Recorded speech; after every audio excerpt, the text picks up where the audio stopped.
Quiet, numbskulls, I'm broadcasting.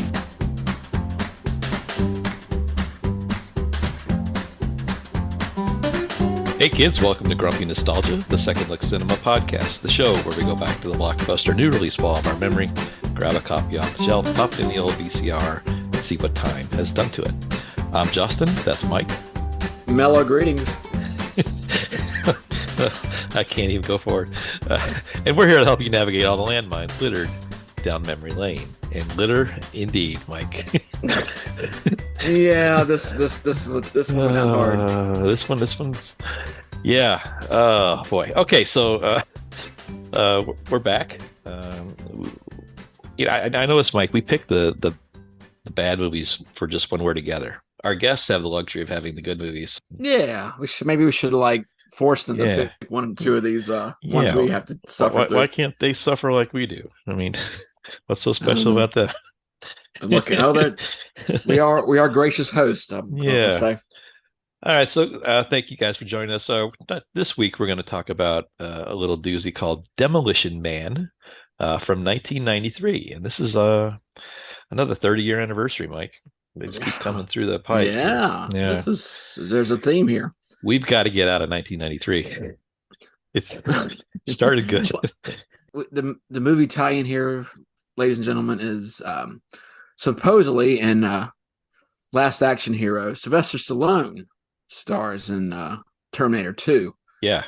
And of course, in this movie, which came out, I guess, a few months later, they have to make a joke about Arnold Schwarzenegger. So there's your movie tie-in. It's like a very meta alternative universe. Yes, it's like poetry, if you will. If only we're that clever, but it's not. Yeah. All right, so let's just kind of just dive in, Mike, because the sooner we get started, the sooner it'll be over. All right. All right, so we're talking about Demolition Man from 1993. That was released on October 8th of that year. That's where they typically dump all the crap movies, and they were onto something here, Mike. This was directed by a guy named Marco Brambola, who the last movie he did was Excess Baggage with Alicia Silverstone, and that's important for later. Okay. But he kind of stopped doing movies after this movie. I can't understand why. He's been doing mostly music videos since. Did some Kanye videos. So make your own joke there. There you go. It was written by several people. It started off with a screenwriter named Peter Lenkoff, who was responsible for R.I.P.D., that movie. He's done a lot of TV stuff. He also wrote the movie Son-in-Law with Pauly Shore. It was also at least we don't have to watch that one yet. Yeah, it's also co-written by a guy named Robert Renault. He did a movie called Action Jackson with Carl Weathers, but he's done a lot of TV writing. This was his last screenplay. So there you go. Are you seeing a pattern here? There's a lot of last here going on. This is pretty interesting. The studio kind of came in, paid those guys to go away. Joel Silver was the producer of this movie. He was a notorious creep. And he essentially paid these guys to go away and brought in his guys, Daniel Waters, who wrote Batman Returns, and Hudson Hawk, Mike. So, yeah. And also he was the rocket behind the penguin guy, wasn't he? Yeah, he was. And he also wrote Ford Fairlane, Mike. So, hey, this movie comes from Hardy stock. There we go. Yes. But it had a budget of $57 million, Mike, and it's all up there on the screen. So, yeah. So that's I got nothing. That's it, guys. Good night. Good night. We'll see you. Now let's push through. We're here. So, Mike, let's just go through the cast real quick. You want to do that thing where you talk about the people that were in the movie? Yes, let's do that. This is our second Sylvester Stallone 1993 movie. Arguably, this one's a smidge worse than the Cliffhanger. Possibly, yeah. He plays our protagonist, John Spartan, and there's a lot of uncomfortable positioning of his naked body when he's cryogenically frozen. I'll just leave it at that. And then we have our bad guy, our baddie in this one is Wesley Snipes, who plays Simon Phoenix. You gotta love those names, John Spartan, Simon Phoenix. It's like they use the Face Off action movie name generator. Yeah. It's possible they were cryogenically frozen in a black bag operation, but I'm not sure. But there are main characters we see at the start of the movie that are frozen as Justin will explain to you later, and they come back into the future to see the beautiful Sandra Bullock, who plays a policewoman in this one, and this maybe was her first major role before Speed. Yeah. Yeah, Any relation to Jim J. Bullock? I hope not. Sorry. I'll take the center square. If any of our audience knows who Jim J. Bullock, please let us know. We want to reward you. Yes. Heart Too Close for Comfort. If you all know that one. Anyway, I digress.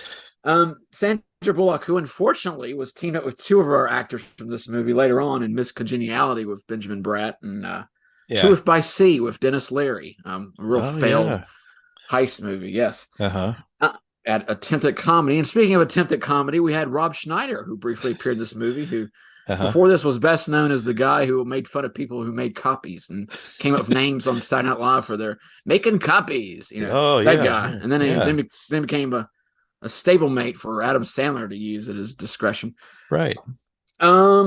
We had the warden from Shawshank Redemption, who was the main policeman in this movie. And Dennis Leary, like aforementioned, he plays one of the scraps, one of the people who live below ground in this movie, one of the trogs.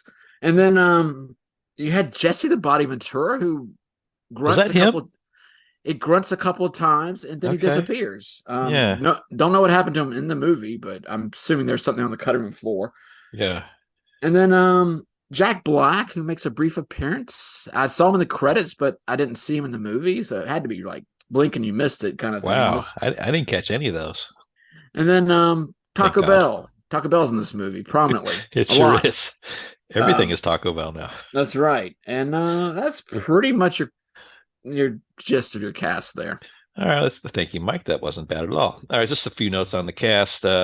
This was also intended for Steven Seagal and Jean-Claude Van Damme, but neither one of them really kind of wanted to do it. Both of them didn't want to play the villain, so they just both kind of bailed out, including not wanting to play the villain. Sly Stallone really wanted Hong Kong cinema favorite Jackie Chan to play the Wesley Snipes role, but Jackie turned it down because he didn't want the stereotype of the Kung Fu Asian villain to be portrayed in American cinema. Sandra Bullock came in. She actually replaced show favorite Lori Petty. We covered her on Point Break a few shows back. She left for creative differences, which is code for she figured out that the movie was shit and wanted to leave. Smart girl. Yeah. A couple of things about the movie interesting that not a whole lot of things was interesting about this movie, but some notes. Wesley Snipes, as we know, was a well-trained martial artist and tax dodge, but he hits so hard and so fast that he caused motion blur, and he actually had to slow his punches down so the camera could read the motion of his punches. So that was kind of cool. Some of the international releases, they had to change the ongoing joke here. The Taco Bell is every restaurant now in the future. They had to replace that with Pizza Hut for some countries because Taco Bell isn't staying anywhere. Oh my gosh. Istvan Nerere is a Russian author who wrote the book Fight of the Dead. This is essentially plagiarized from. He attempted to sue the producers, but he backed out because of the legal costs. But if you read the book, it's essentially the same Really? Same premise. Yeah. It had a lot of notes from like Brave New World, it seemed like, in it to me. Yeah. I guess the cryogenic bringing criminals back was probably a little different, but the whole setup seemed kind of this utopia that was lifted right out of that book. Right. There were some merchandising with this movie. There was a Demolition Man action figure, which was essentially. Sweet. Well, hold on, Mike. It was they just repainted a He-Man figure. I've seen that. I've seen them do that with wrestlers. Like there's a foreign outfit that will take the He-Man and Skeletor bodies. Yeah. And do that. Oh, that's lame for an American production. Well, we haven't started with the lane yet, Mike. So okay. I have a bit of a reputation. I guess I've earned it as kind of a mellow guy. I don't get kind of upset, and you've often railed against me for casually accepting some of the movies as whatever. But Mike, I think I'm gonna stand my ground on this one. Are we gonna get your Tim Burton Planet of the Apes kind of? I'm gonna come out of my shell a little bit. Okay. I remember I walked out of this movie in 1993 when I saw it the first time, and I don't really do that. My opinion on movies. I kind of try to sit through them, but I couldn't take it. So just have that in your mind as we kind of go through the narrative here. Probably but we'll get into that as we go, I suppose. The body count here was 72 people, Mike. So that's good. Yeah. Some of the deaths, I wasn't sure if they were actual deaths or not in this one. Sometimes but yeah, I guess Wesley Snipes is kind of casually tossing people yeah. around like fresh bread at a bakery. I guess those counted as kills. I don't know. He actually threw one in an oven, so that's pretty good, Mike. Yeah. So this movie was screened for test audiences at 2 hours and 20 minutes. Oof. And it was extremely disliked by the studio. So they took about 30 minutes out of this movie, Mike, and what they had left with was still not well received by the studio. Not a lot of confidence behind it. So at least the test audience knows what happened to Jesse the Body in this movie. Well, yeah, there you go, Mike. You always find the silver lining. There you go. So let's talk about the pop culture climate when this movie came out. We've talked a lot about 1993, so I'm having to dig a little bit deeper in the barrel. But this movie came out against the movie Gettysburg with Martin Sheen's horrendous wig. Robert E. Lee was horrible. And his horrendous beard. And I think it's Richard Gere fueled Mr. Jones came out at that time. 1 week earlier, it was competing with Cool Runnings, starring John Candy as a world-class bobsledder. So no problem with continuity there whatsoever. And we were watching Macaulay Culkin do a heel turn in The Good Son. Oh, yeah. Terrorizing Frodo Baggins. That one. Yeah. Right? A couple weeks after, you had The Nightmare Before Christmas. You had Rudy, and you had the Beverly Hillbillies. So some great movies. On the music scene, Mike, we were listening to a couple pop songs. All That She Wants by Ace of Base. So that song is Another baby. Yeah. All She Wants is Another Baby, Mike. And Whoop, There It Is. By Tag Team. Tag Team. Another stadium anthem, What Is Love by Hathaway. Baby Don't Hurt Me. No more. Again, things you saw when you were watching stuff on the Jumbotron at halftime in an NBA game. On the rock scene, you had Heart-Shaped Box by Nirvana, Go by Pearl Jam, and Cherub Rock by Smashing Pumpkins. So we were starting to turn the tide there, at least, Mike. So I don't know. That's hard to compete with. Yeah. Whoop, There It Is. Whoop, There It Is.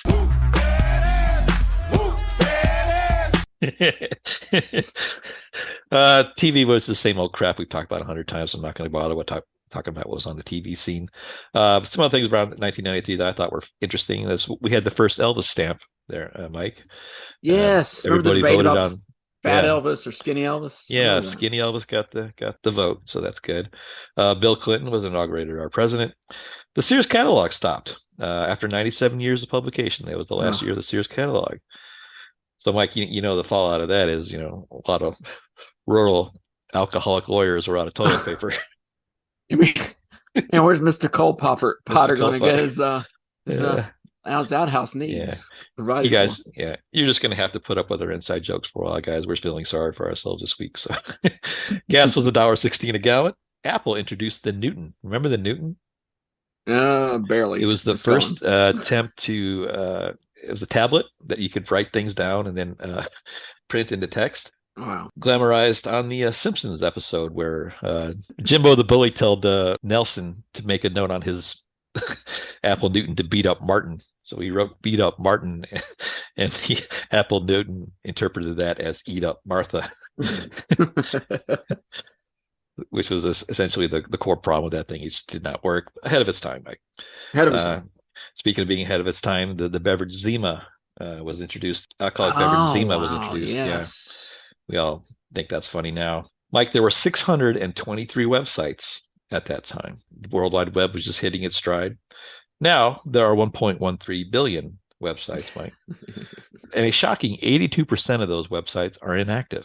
I was going to say 1 billion of those are 82% are inactive. Wow. Which means the other 18% are mostly porn. So there we've evolved. This is also the year Michael Jordan retired for the first time. Okay. Sending people in my area into the country into a state of deep depression. So, but that's kind of where we were. We were in the fall season. We had just gone through the summer of dinosaurs and Arnold Schwarzenegger and all that group, and we had some fun stuff to wait for in the fall. We had Philadelphia and Schindler's List on the way. Yeah. So, happy holidays. Good. Happy holidays, everybody. So this got dumped in October. And there we go, Mike. You ready? You ready to jump into the theater? Let's make a run for the border. All right, let's make a run for the border. All right, so we're ready, Mike. Hit the button. So our movie kind of opens up with set in 1996, Mike, and that's important to remember. Okay, this is a long time ago, 1996. Yes. Many years. We're going to talk about the eons of evolution that is transgressed in this movie. It looked like the opening of Blues Brothers. It did, yeah. So the Hollywood sign's on fire, and there's this panning shot of cops are on their way in the chopper, and one of the cops in the chopper is Sylvester Stallone, and they're called in to where's the tamale cart? Where's the Jamaican voodoo posse and the Colombians? Yeah, where are they, Justin? Come on. I don't know, but he's called in to go after this arch criminal called Simon Phoenix, played by Leslie Snipes, who's they've been told has got a bus full of hostages that he's threatening to kill. So they were subtle with his sledgehammer too, with the whole there's 30 hostages. There's hostages. It's like we got it. We got it. There's hostages, right? John Spartan, played by Sylvester Stallone, is the beret cop who goes in. I love how he jumps out of the helicopter on a zip line. Bungee, and like, that was a conveniently proportioned rope. Didn't you find that to be odd? They had the altitude was perfect. It was just perfect.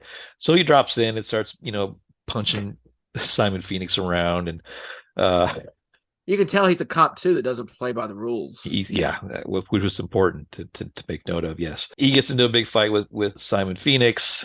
There's a big explosion. The hostages are not found anywhere, and then he just kind of disappears, and then the whole building blows up, and Stallone gets out. Do you know that C4 can be stored in barrels? I did not know that. I did not. They were like drums too. Like they were like C4 in a liquid form. I didn't know that. How futuristic 1996 was. It was. Well, that's a long time ago, Mike. Remember how long ago that was? That's true. Long ago. But so that first scene's over, and of course the real police show up and kind of do follow up on the crime scene, and Stallone's walking out, and he's got his I made a special mark, Mike. It's at 6 minutes and 30 seconds. The police chief says, "I'm tired of this demolition man shit," and I said that to Stallone. I thought, wait a minute. Oddly enough, so am I. I had it at this. I could tell by the first scene that I was not. I think I was right there with you when Stallone, I think, says to one of the helicopter pilots, "Skip it." Yeah, and I was like, "Yeah, you got a point there, Sly." We can skip this. So Captain Exposition and Warden Explanation explain the purpose of the movie. They're talking about how Stallone is wrongly accused of killing these 30 hostages, which we never see here or figure out what happened to. They just, someone off screen says they're all dead. Never explain that. So he gets frozen as some sort of new punishment, Mike. I guess in 1996 they had the ability to cryogenically freeze all the undesirables. Maybe. It was black bag, Justin. No one knows for sure. Yeah, and then I never really made the connection, but somehow they caught Simon Phoenix in here somewhere too and froze him at the same time. Apparently. Did I miss that scene, or because he just shows up later? Yeah, he was caught by Stallone there. Yeah, he had him. He carried him out, and and he said something derogatory to Stallone before he gets shoved into black and white. So they put White Spy and Black Spy in the cryo freezer. And then we jump ahead, 36 years, Mike, right? 2032. Yeah. Interesting before we get there, Mike, I thought that it was a needlessly cumbersome freezing process, wasn't it? I don't understand why they knock him out, but they made him drown. And then they made him drown in this like hair gel stuff. Yeah. And then they drop a little pellet in there and it freezes up. Yeah. And then it freezes all the dippity-doo around him. And it's like... Why do that? The little dollop did it, Mike. So, all right. So we jump into the future and we enter America's sweetheart, Sandra Bullock. She plays a kind of a young yet bored cop who kind of longs for the 20th century, right? So there's some very interesting predictions of the future, Mike. Apparently, we say both names when we address people. We forgot to say hello or hi. That has been phased out. In 30 years. we've completely forgot how to greet people. Mellow greetings is the standard salutation for everybody. And they explain the backstory of why this place is what it is, and it's kind of San Diego and Los Angeles combined. But why call it San Angeles? I mean, isn't that redundant? Yeah, it's basically Saint Angel, which Saint Angels is kind of weird. I mean, it's like anybody out there who remembers the Flintstones episode where Fred and Barney are trying to name their boat, and Fred comes up with Nautilus, and Barney wants to call it Queen of the Sea, and they end up with Nausea. Now, see, that's funny. See, that's way better than this. Can we just talk about the Flintstones episodes instead of this movie? Sure, I'm game. But yeah, I heard St. Angeles. I was like, what? Okay, all right. I'll go with your movie. Okay, well, let's keep going. And don't forget, Sandra Bullock is named Huxley, which is very, very subtle reference. Very subtle. Yeah. All right, so they thaw out Simon Phoenix for potential parole, and as they're doing that, he says the word teddy bear, and his restraints get loosened, and he starts attacking. And he says, "Well," so nobody knows how that happened, but he somehow knew to say that word, and he proceeds to murder, death, kill, which is a new phrase they've come up with.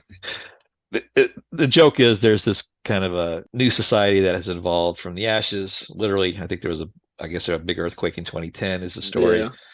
And this weird kind of society that is kind of mostly a snowflake society, Mike.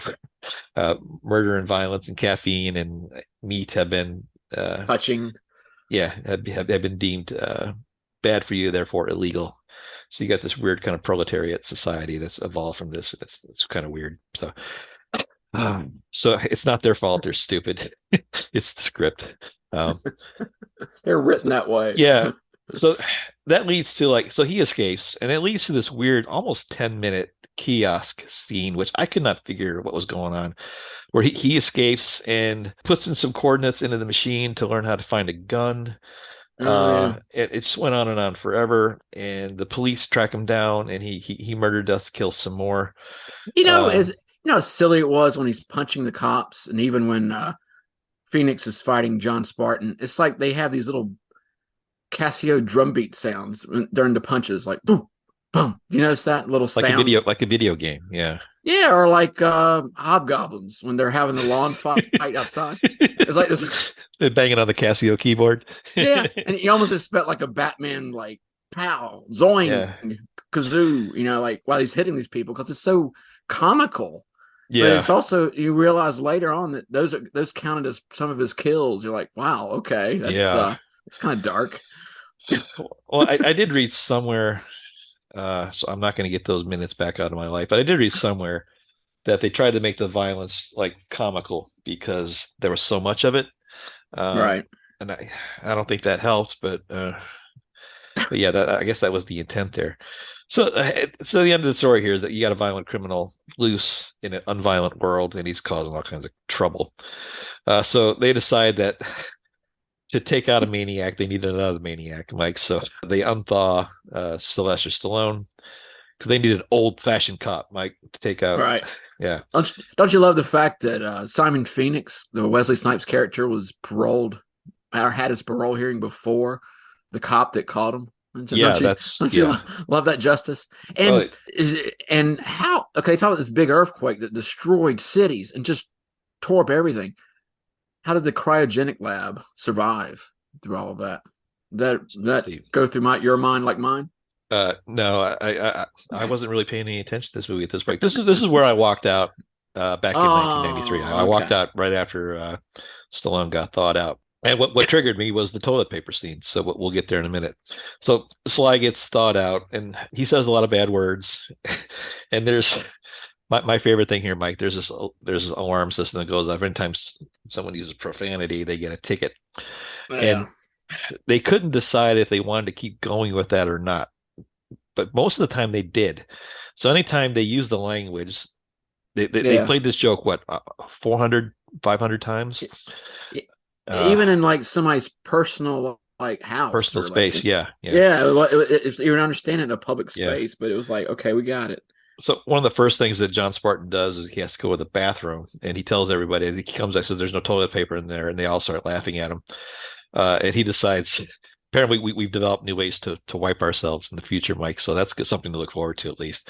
But he doesn't know that, so he just says a bunch of curse words to get a bunch of paper to spit out from the the tickets. So that's the first joke, and that's what sent me out of the theater back in 1993. So after this, I did it. Okay. After this, everything was new to me. So wow. Hopefully the movie will pick up, right? Yeah, I hope you enjoyed it. Yeah. So the movie kind of just from there, it's just a series of typical sci-fi action movie tropes. At the end of the day, there's this evil Dr. Cocteau is revealed, and he's this white British guy in a kimono. So very clever. No way they're going to make him the villain, right?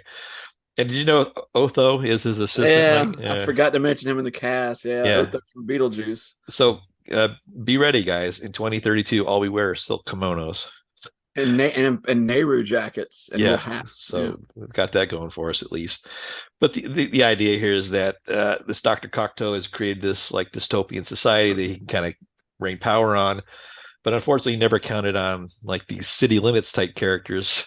There's a movement. There's a subterranean group of people. There's a resistance, Mike, led by Dennis Leary, and they're called the Scraps.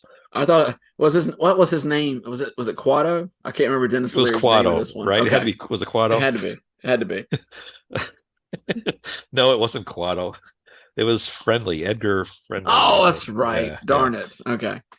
Played by the foul-mouthed yet somehow plot-saving Dennis Leary. Yeah, he was the only character I liked in this movie. Yeah, he actually spoke like a real person, which was refreshing. So Cocteau brings this caveman villain Phoenix out of deep freeze to do his dirty work, essentially. So he's brought in there to kill all the Scraps and take out the underground resistance. And Stallone gets caught up in the middle of it. And of course, they have a backstory there. So what I like here at the end of the movie, Mike, is that some of the police work that Stallone does, he gets this video footage of Simon Phoenix having a conversation with Dr. Cocteau. Dr. Cocteau doesn't get killed by him because he put a little thing in his memory chip to make him immune to attacks, just like they did in RoboCop. How about that? But Stallone's watching this video footage from a closed circuit TV, which is edited for his convenience. Do you notice? There's actually like cut scenes from different angles, and it was filmed better than a NBC sitcom. Yeah, so he puts that all together, and he cracks the case and figures out that Dr. Cocteau's the bad guy.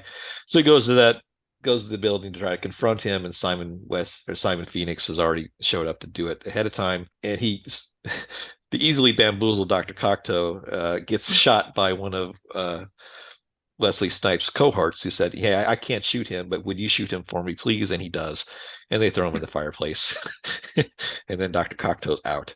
But that's not enough for this movie, Mike. They've still got to keep going. How did I understand that they were able to download programs while they were cryogenically frozen into their brain and have them do certain skills or Wesley Snipes skills. How did they make them 3 times stronger? I don't know. I'm just curious. That might have been something the screenwriter might have wanted to address, but maybe it was that cutting room floor material we didn't get to see. Same reason they made Stallone a seamstress during his sleep.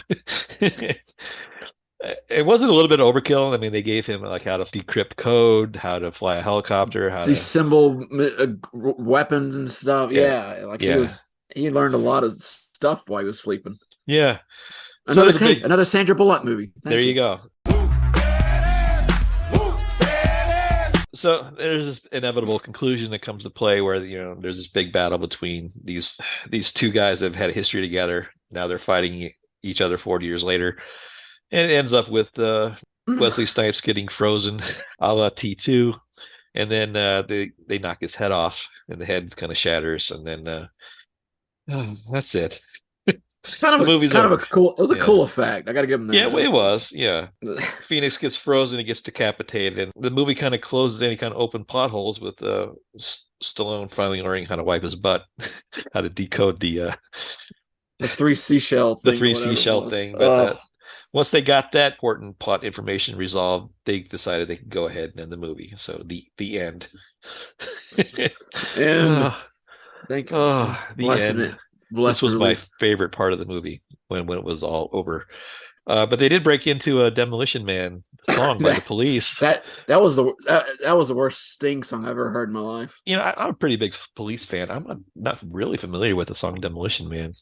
No, I'd have to look that one up. But yeah, I was like, wow, this is Sting did a special version of that song to roll in the end credits of this movie. Thank you, Sting. Go back to your tantric sex, please. Yeah, please. All right. So, okay. Speaking of sorry about that, Justin. But speaking of sex, the virtual sex scene. Yeah. Yes, that was like epileptic seizure inducing. They should have like a warning before that scene. The flashing Sandra Bullock rolling around. It's like, what the heck was that? No one will be seated during the virtual sex scene. I know. I almost had to turn it off and just say, you know what, I give up. Yeah, I didn't understand. I soldiered on. Yeah. A lot of things, like why did all the underground people have to wear tire parts on their body? Did you notice that they all had tire treads on their all? Yeah, I don't understand. They were like pre-smeared with their own feces too. Yeah, convenient. Benjamin Bratt is just along for the ride in this movie. I don't know what he's there for. Yeah. Again, all of a sudden he just happens to be just like one of the those people at the end. He just immediately assimilates. His whole life has been about a version of violence, and he's like the worst, proponent of that. He's like the worst. Oh yeah, yeah. How dare you cuss? How dare you say that? He gets in one fight and like 30 years of programming just flies out the window. The scene where Wesley Snipes he's got his whole crew assembled. Like, where did they come from? Oh, all the women too that were around him. They're all cryocon. They just call them cryocons. These are the people he had released. Yeah, but they all just show up. I don't know, man. It's cutting room floor, Justin. There was 20-something minutes we didn't get to see. Yeah. Okay, I could have made a movie totally different. Yeah, Mike, did you enjoy when Sandra Bullock and Benjamin Bratt sang the Armour Hot Dog song? Okay. As much as we're bagging on this movie, the fact that they have a society where they kind of listen to commercial jingles is kind of a nice, cute little thing. I had no problem with that.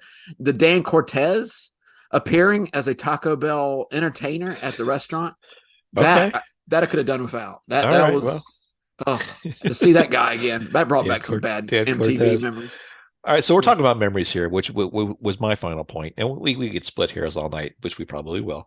But what I thought was interesting here was like the screenwriters had no concept of like societal evolution and things like that. So, so all the characters here, society has like at the speed of light advanced to this new type of tier, right? So, like they forgot everything that happened a little over 35 years ago.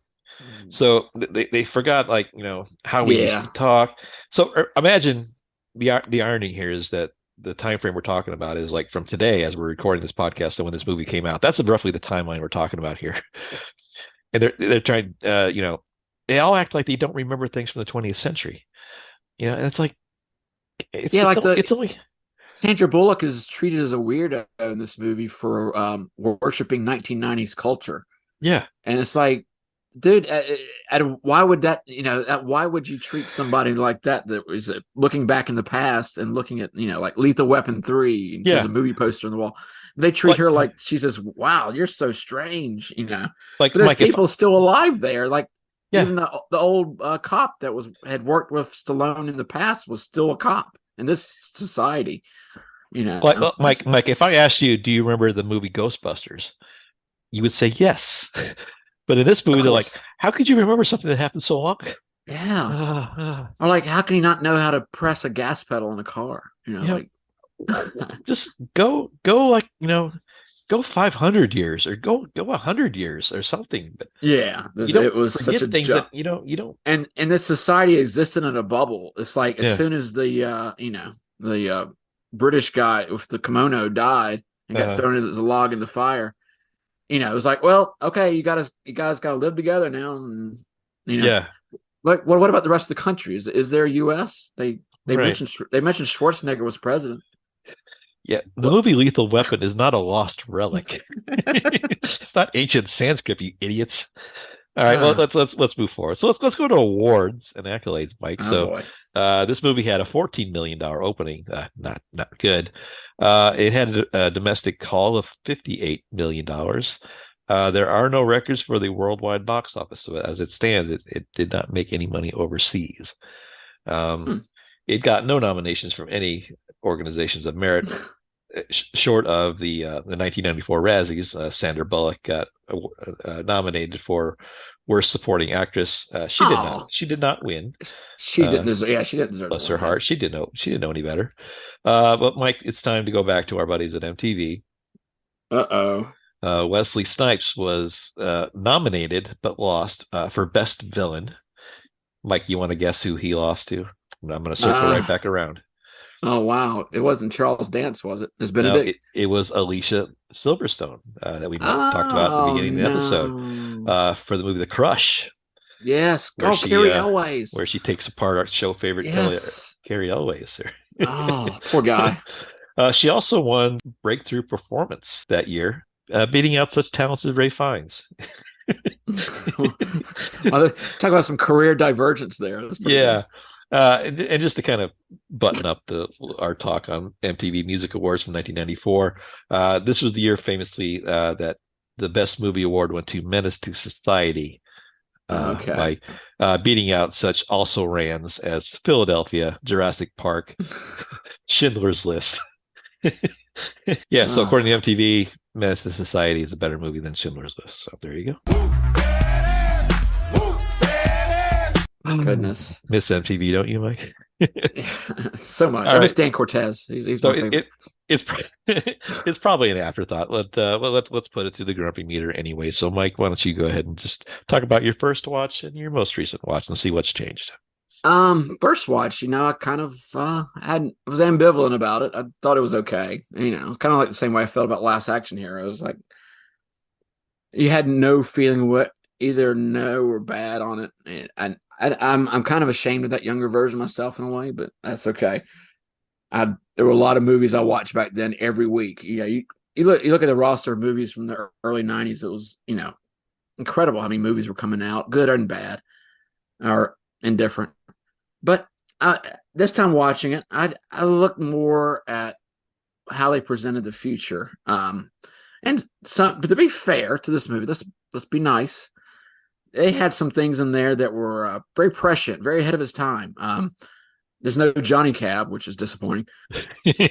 But some of the things they have, we kind of see today, like self-driving cars, which is not a big one, but Zoom call meetings, the neighbor jacket guys having calls with his other cronies on the little Zoom monitors.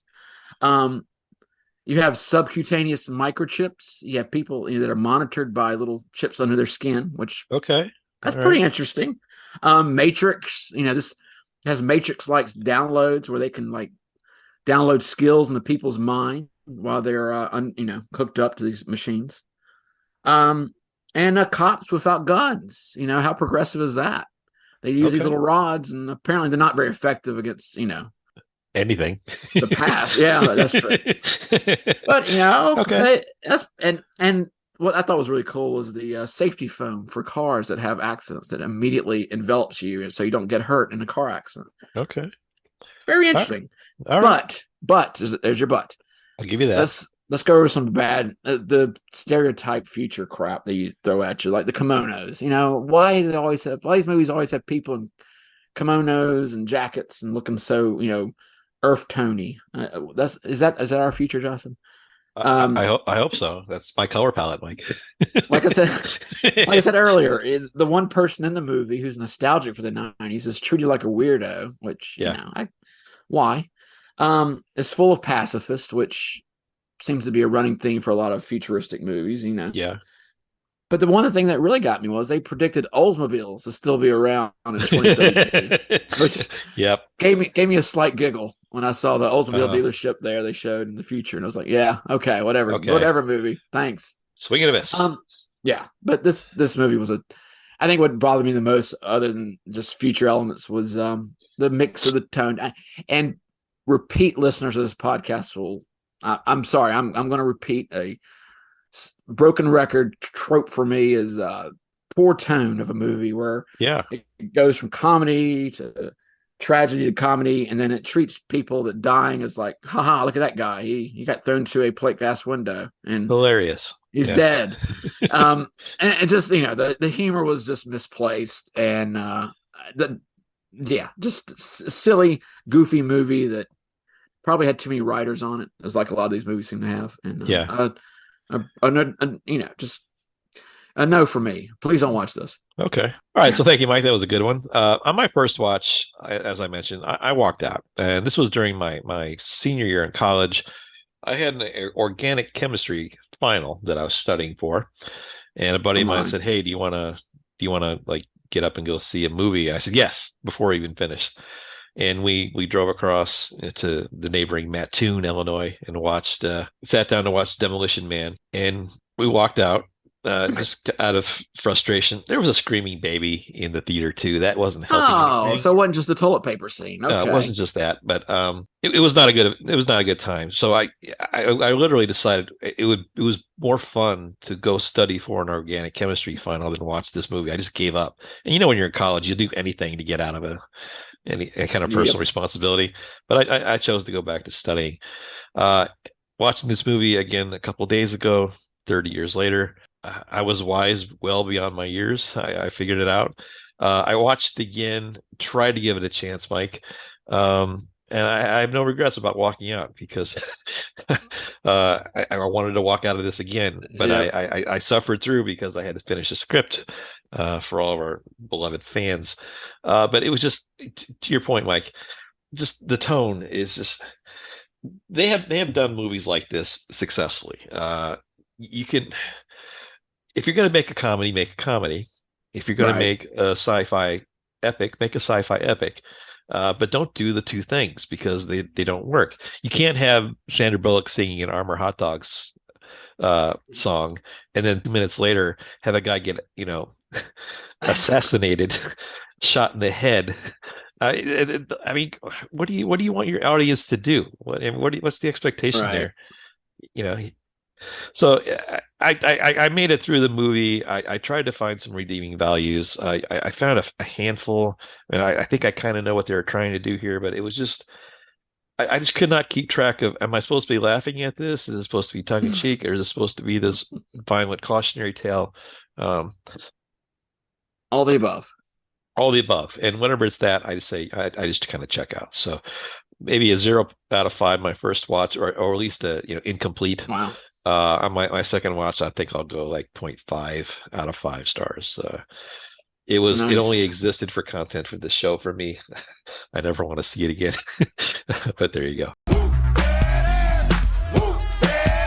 I've been starting to just in case somebody out there's listening, say, hey, y'all guys are negative, and you probably just heard this one and maybe The Last Action Hero, and you think, oh wow. But we've seen some good stuff. We've seen Blade Runner and Goodfellas.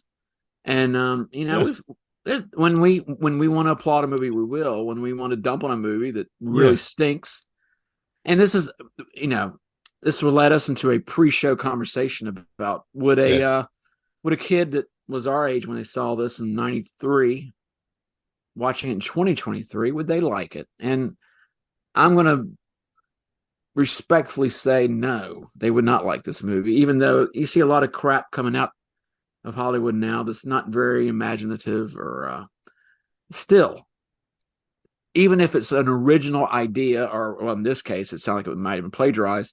Yeah. But what seemed like an original idea when we saw it in '93, it wasn't done it wasn't executed very well in its production and in its tone and in its just, its performance. Yeah. It was just not a good movie from, top to bottom. Yeah, if you want to see a movie similar to this, watch the movie Iceman, or watch Encino Man with Sean Astin and Brendan Fraser. Much better. Better those premise. Movies know what, even though they're stupid, they know what they are. They know, hey, Encino Man, that's a comedy. This is dumb, stupid comedy. But if they're going to sing Armory hot dog ads in that one, let them, All right. or play the Love Boat theme. What the hell? All right. Okay. Well, right. Mike, one of the things I did kind of take away here, and as you were talking about your in your review of how the depictions of the future society, and that got us thinking here, grumpy nostalgia about, we love that trope in Hollywood. We especially love to make fun of when movies get it wrong and predicting the future. And there's been several examples, good and bad. So we thought this week's edition of You Just Made the List, Pal. We talk about our favorite depictions of future societies in film, good or bad. So, Mike, why don't you head us out here? Maybe pick 2 or 3 that are your favorite. We'll go from there. Nice. All right. This one's an easy one, and I'm gonna go back to that same Kevin Costner well I keep going to, and it's gonna be The Postman, which shows America in 2013, and it portrays a desolate apocalypse that is. It's not really explained in the movie what happened, but obviously the government is broken down, and they need this messianic figure, Kevin Costner, to help everyone. And hey, guess what? It's 2023, Justin. That should have happened 10 years ago. We seem to be okay. We're all right. So that movie kind of screwed the pooch for me, and the actual movie itself sucked. And his prediction of the future sucked. So there you go. That's my first win. Nice one, Mike. All right, my first one is the movie Idiocracy from 2006. The Mike Judge movie. Not a big fan of it the first time I saw it, and then I watched it again about a month ago and had to pick myself off the floor. I don't know what. So right. So the premise of the movie is that intelligent people decide to not quit having kids. They're kind of neurotic and uptight, and but the dumb people just breed. And Mike Judge's prediction was that after years and years of human evolution, the dumb people would win out. It stars Luke Wilson as an army cadet that volunteers for a freeze, and he wakes up in this future society that's run by complete idiots. Costco is the only store.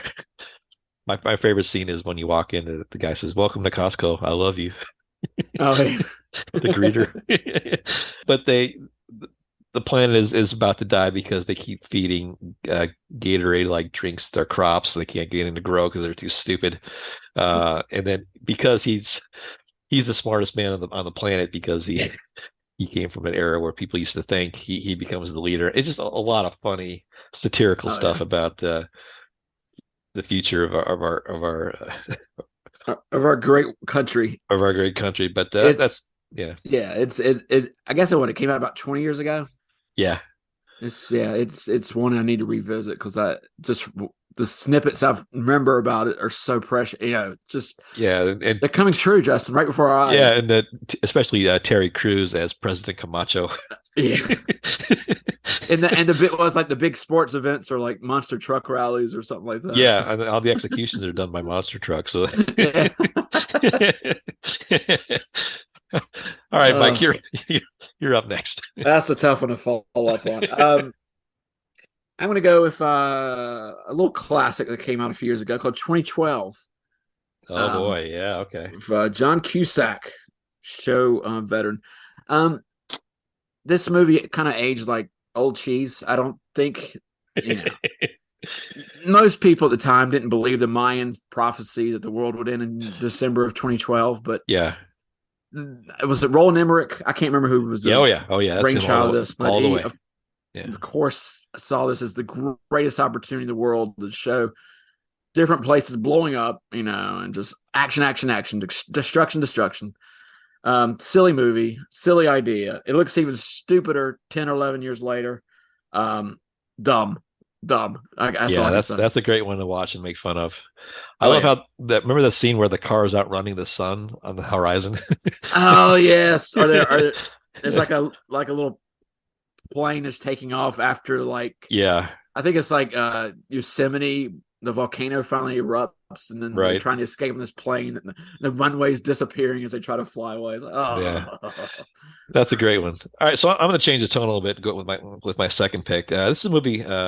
kind of a hidden gem. People don't really talk about it, but it's a brilliant science fiction movie called Gattaca. From 1997, starring Uma Thurman and Ethan Hawke.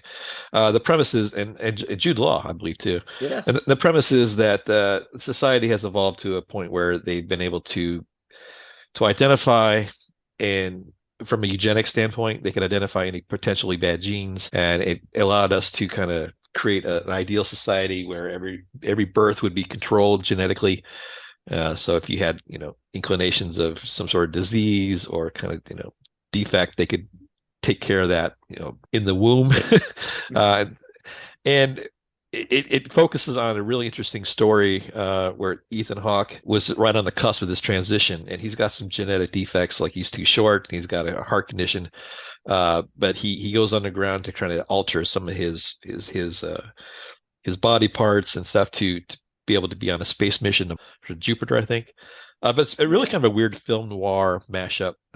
Just a great story set behind this dystopian future where, eugenics have taken over, and there's no such thing as birth defects. It's just a neat little movie I just really enjoyed. So, and Uma Thurman's in it, so you got to go with Uma Thurman wherever you can. So that's my second pick, Mike. Gattaca. I'm sensing a theme here. So I'm like the bad cop, you're the good cop. Are you picking out only the good ones from the future, and I'm picking out the bad ones that show the future? Well, it depends on what you say. Okay, I got a stinker in my back pocket, so don't worry. I'm gonna come back down to your level. Yeah. Okay, I got a good one. Maybe I should go with that one, but no, I'm gonna stick with the stinkers. I like those more. Honorable mentions. I'm gonna go with No Escape, which is. Oh yeah. Speaking of sleeper movies, this was kind of a sleeper, but Ray Liotta, right? Ray Liotta, there you go, and Lance Henriksen, one of my favorite actors. Yeah. In a future, well, I think it's probably set about our time right now, but in the future world for them, it was prisons that are owned by corporations, and they, yeah, it was a pretty good movie. It was a great movie, silly. I thought. Yeah. Free Jack. Again, a movie I probably mentioned before. Talked about that before, yeah. Yes. Apparently, yeah. I think it's set about our time now, maybe a couple of years in the future, maybe 2040s. But there's some of the technology they use is way beyond what we thought. Yeah. Predator 2, which previously reviewed on this podcast. Yeah. Set in 1997. It shows LA as it's kind of apropos to now, but it shows LA as kind of a cesspool of constant gang violence and murders. An Art Deco cesspool. Yeah. But yeah, that's where they lost me with the zoot suits and the 70s Oldsmobiles driving down the street. It's like, okay, that's interesting, but wrong. Space Mutiny, where everyone has to escape Earth because of, I don't know, who knows what happened to Earth, but everybody lives on the southern sun. A big spaceship, and generations and generations live on them. I have so many things I want to say, but I'm just going to. I know. For my good one, I'm going to say Clockwork Orange. Oh, yeah. Perfect. Which is, I think it's around this time. It's set in 2010s or 2020s. But it was a movie from Stanley Kubrick from the early 70s. But it shows a kind of slightly dystopian society, where the Droogs operating as gang. It has some interesting choices of wardrobe and just setting and scenes. It's pure Kubrick, but it's also futuristic, and I a great movie. Can't argue with that. But the one I'm finally coming to is my third choice is 2001. Probably an obvious choice for a lot of people. The future they show for us from 68 or 69 it came out. The future they show for 2001 shows, spaceships orbiting the Earth, space stations, people jogging and having dining, and the rest. Yeah. A little wrong. We barely made it to the moon right after that, a few more times, and then since then we've been kind of dormant on the whole space exploration side. So maybe Arthur Clarke and Stanley were a little bit off with their prediction. Yeah, that's a good one, Mike. At the end of the day, that's probably one of the better ones. So let me see if I can kind of yin to your yang a little bit. Let me kind of bring it down a few pegs. My favorite pick here, and I'll do some honorable mentions here as well, but Conquest of the Planet of the Apes from 1972. Okay. As we talked about on our episode of Planet of the Apes before, I was a big fan of the original movies. This was the third sequel, fourth in the series.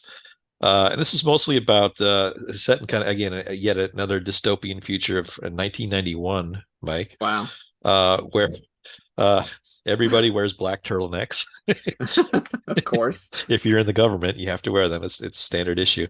But the premise here is that dogs and cats have become extinct, and humans have decided they want to use primates as butlers and slaves.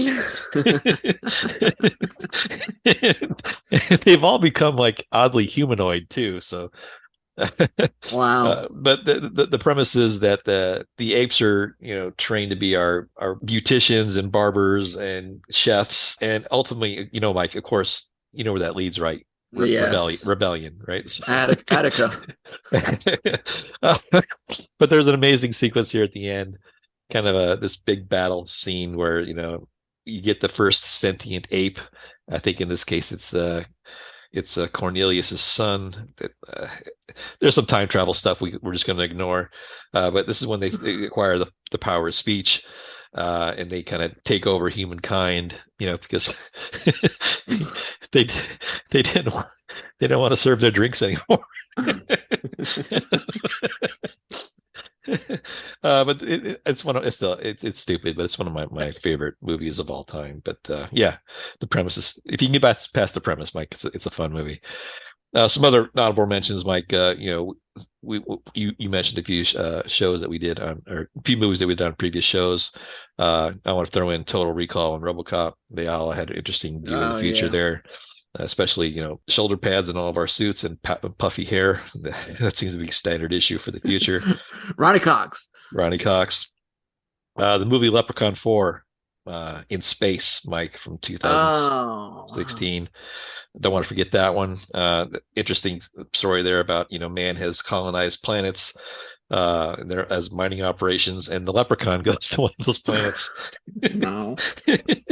And there's some space marines that come in and have to kill the leprechaun. So, Mike, I can't believe you left this one off your list. I don't know how that happened. Yeah, but a very dystopian society, as predicted by producers of Leprechaun 4 in space, starring Warwick Davis of Ewok fame. Oh, no.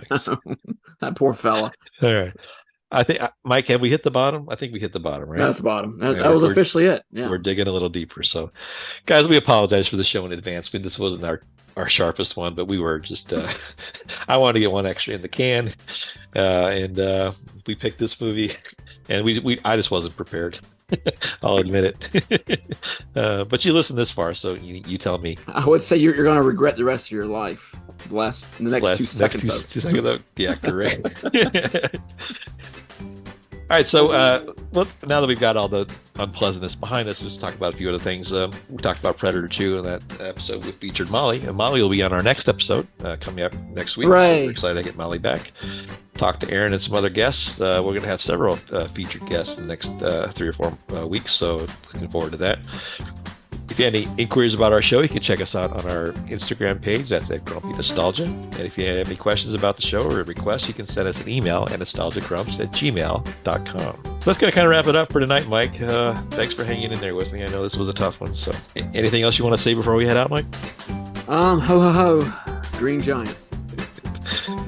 Maniac has responded with a scornful remark. All right, for Mike James, this is Justin, and we will see you again next time.